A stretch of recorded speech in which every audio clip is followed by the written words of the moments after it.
Quinsa, kamu sedang apa di dalam? Tanya Regan. Quinsa kaget. Ia lekas keluar dari kamar mandi. Kenapa pipimu merah? Tanya Regan lagi. Quinsa memegangi kedua pipinya.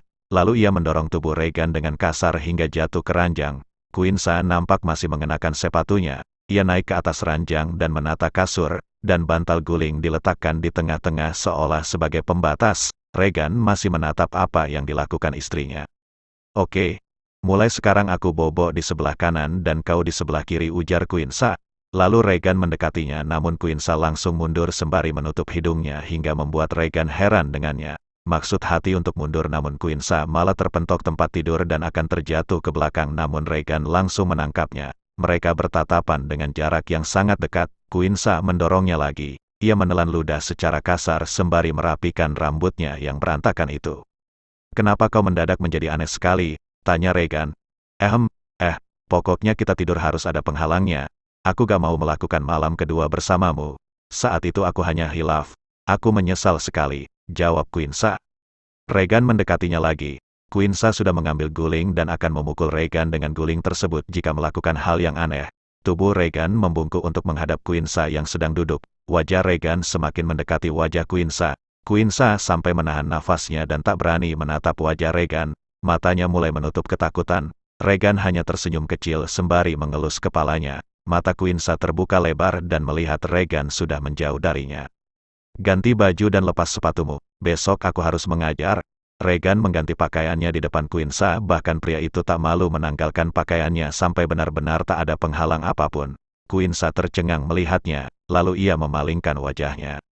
Dasar kampret, batin Quinsa berkata.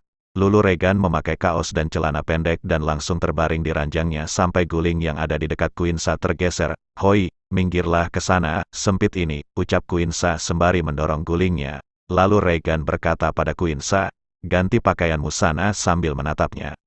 Quinsa langsung saja beranjak dari tempat tidurnya itu dan masuk ke kamar mandi untuk mengganti pakaiannya.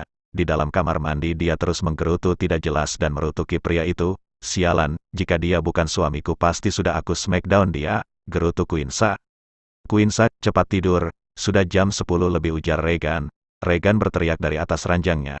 Lalu Quinsa keluar sambil memakai bajunya. Lagi-lagi di malam ini dia mengenakan celana yang sangat pendek sekali sehingga membuat Regan harus menahan gejolaknya yang kian membara.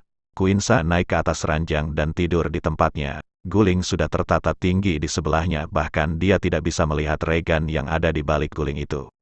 Apa menstruasimu sudah selesai? Tanya Regan. Belum, jawab Quinsa.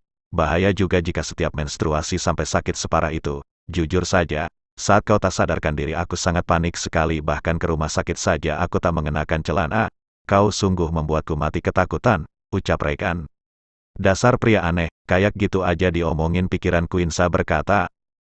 Kenapa aku membayangkan yang tidak-tidak, berlari tak mengenakan celana? Jauhkanlah pikiran kotorku ini. Ayo, Quinsa, pejamkan matamu, batin Quinsa berkata.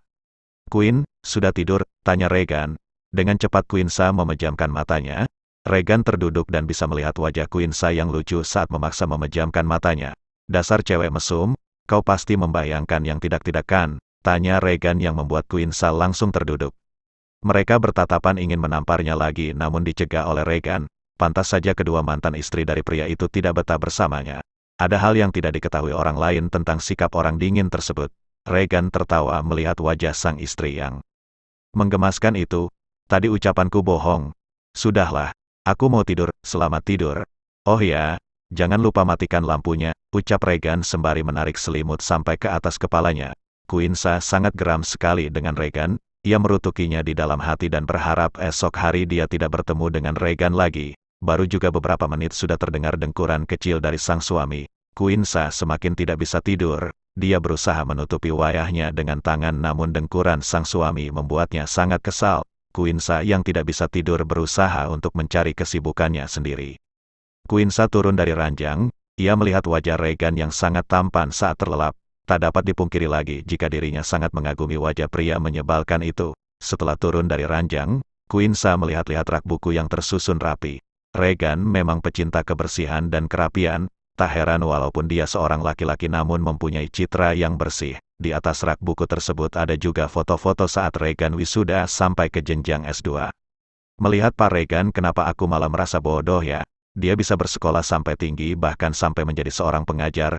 Iya sih, dia memang galak, namun citra dia sebagai dosen tak akan pernah tergantikan, bahkan anak jurusan lain juga sangat mengaguminya.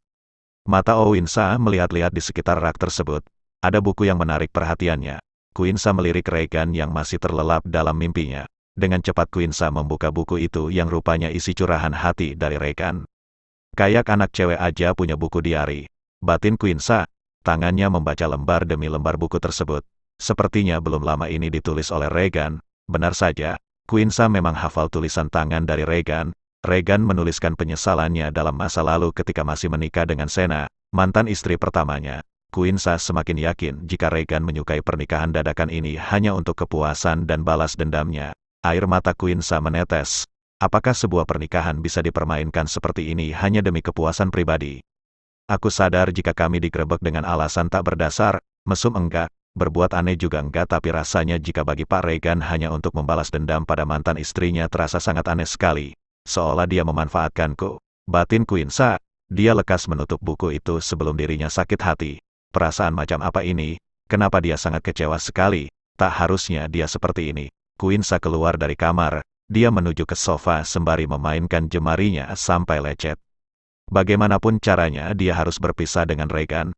Tak ada alasan terus bertahan supaya dia tak sakit hati di kemudian hari.